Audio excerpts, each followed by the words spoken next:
Hi everyone, welcome to Cheltenham Chat, episode 12 for the 2025 series. I was watching the video back from last week and I don't know, I'm going to switch it up this week. I'm not going to go on continually about how this horse ran and that horse ran last week.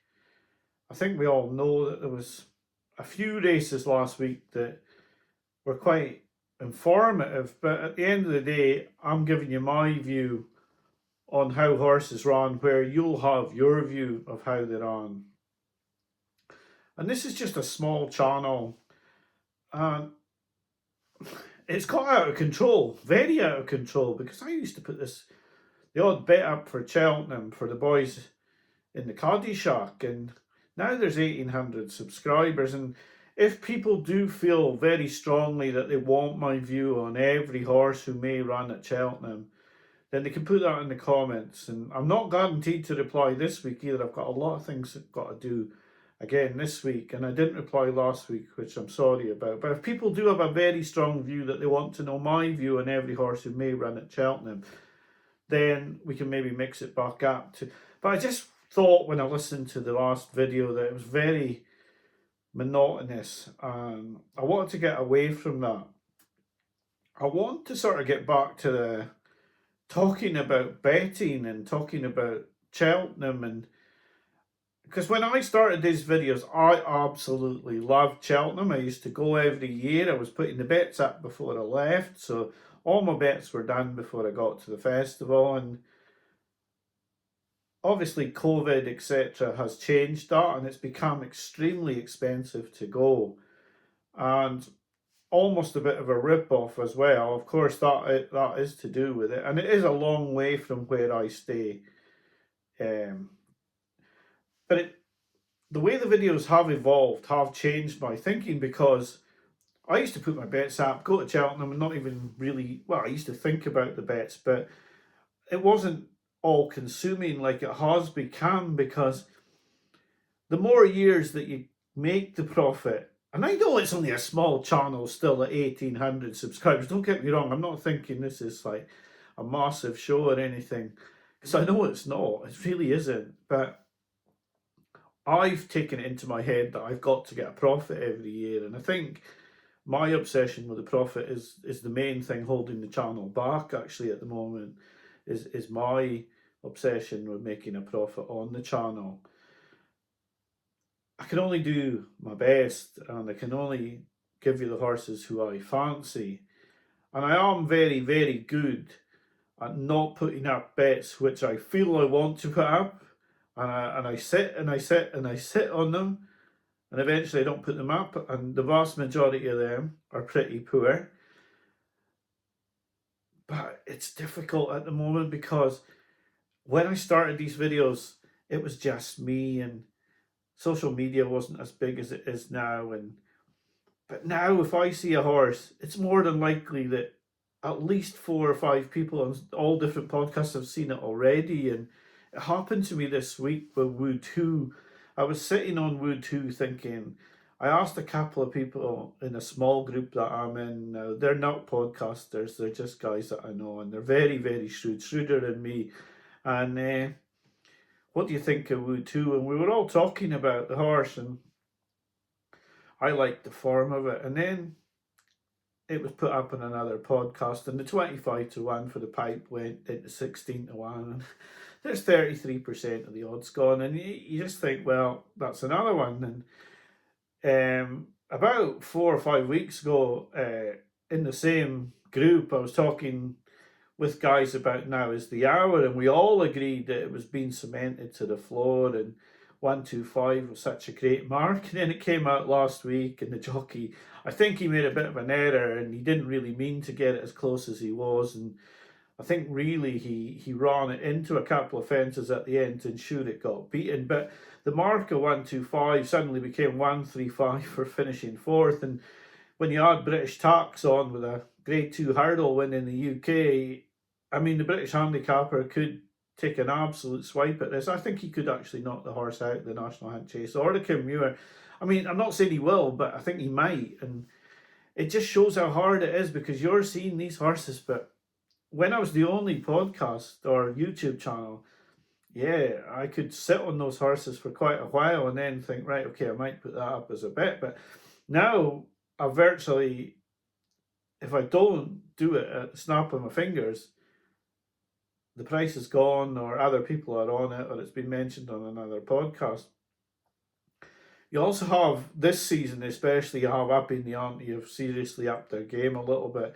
Now, I'm not saying that the prices they're getting and the substitutions that they get to put in are the right thing to go. And there's no way Angel's Dawn was 12 to 1. I don't even want to hear anybody saying, quoting that price.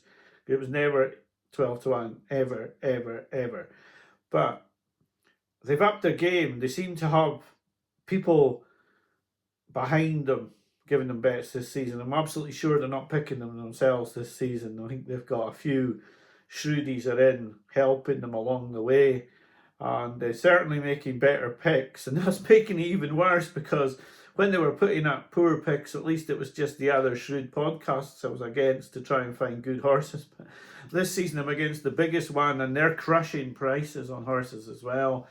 So it is becoming quite difficult and very different. It's very, very different to that day when I sat in my sitting room and told little stories about old Cheltenham festivals and put my 6 bets up for the festival and left for the festival a couple of days later. It's not like that anymore, and it's not like the days where I put up Chittabello and for the county hurdle because I had an edge. And I was going to put up Blow by Blow one season I think I mentioned it when I came back from Cheltenham. I made a video on the Friday and I mentioned Blow by Blow, but I didn't put it up as a bet because I'd already put my whole bank off. But had little edges then, like not everyone was looking for the Gigginstown horse in the pipe that had been sort of run over the wrong distance and things like that, and it's just not so easy anymore. It's really difficult, and I could come on here and be monotonous about like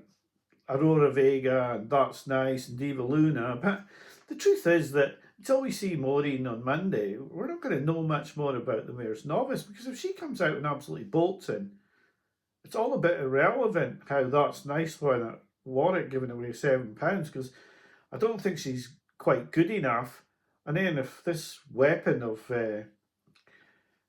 Willie Mullins comes out on Monday, it could be 11 to 10, 5 to 4 by Monday afternoon if it wins. So yeah, I mean, there are a lot of horses that, if I was going into the monotonous stuff this week, you would talk about. I mean, Potter's Charm's defeat today, they're saying now that, it'll be a different horse and it wasn't fully fit and all that. Well, the betting didn't suggest it wasn't fully fit. They never said before the race it wasn't fully fit. So, yeah, I do worry that the British form in that race, and, I would talk about that on a normal Cheltenham chat. But, yeah, today I just want to sit down and sort of chat.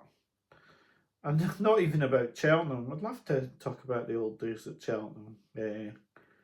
Never really talked about the day Hussard Collonge won at 66 to 1. Well, I had him at 66 to 1, and I was that excited I never even put a bet in the next race. And when I looked at the Racing Post, like later that night, I had a big, massive red ring round Ruth Dab at 1 at 10 to 1 in the next race. But I was that excited collecting on Hussard Collonge. I never even thought about the next race. Really and truly, the only thing I thought about was leaving Cheltenham with the money in the bag, and I didn't want to think about anything else. And that was the good old days at Cheltenham. And yeah, I am thinking about those days a lot at the moment, thinking about wanting to go back down. I know things have changed a lot and the costs are very different, etc. But yeah, I am finalising things for Cheltenham. I am constantly looking at Cheltenham. Have made a couple of conscious decisions to take a few hours out every day to not look at Cheltenham, not think about Cheltenham, not watch Cheltenham videos. I'm going to do a couple of other things as well. And I mean, that's the life I'm leading at the moment as a golf caddy when I don't have to do much else apart from think about Cheltenham and do the house, etc. But yeah, I think you can become a wee bit absorbed with Cheltenham, a wee bit overexcited about it. I do have to get away. I want to make it more fun this year. I want to have the bets I want to that I would have normally had before. I mean, the biggest profit that we made was the year when I was still going to Cheltenham, and very unlucky even in that year when I made the big profit. I mean, there's been a few years where there's been good profit, but I was very unlucky a few times with those bets, even in. And I want to get back to those days, but I think the year where I put off the anti-post bets and I was almost half my bank down, and I didn't even have a runner where, and then the other year where I had a lot of anti-post bets and had the 14-1 shot, which came into 10-11, and I was sort of banking on it winning and it got beaten, and then I was really struggling to make a profit. So yeah, I am. I want to talk about Cheltenham as a sort of journey rather than just monotonising, talking about every horse that might win at Cheltenham, even the outsiders and horses that probably won't win. I mean, you look at trials day to day at Cheltenham, and possibly the only winners you're going to see at Cheltenham out of the horses that ran at Cheltenham are going to be handicap winners. Maybe East India Dog might win the Triumph. I would still say I would fancy Lulamba, but it's just like next week at the DRF, we will get a lot of pointers. We will get a lot of clues there, and I will have to go through those races. Don't worry, I will. But yeah, this week I just wanted to talk about how hard it is now because of the amount of shrewd people that are there, and then when you look at horses and that horse now is the hour.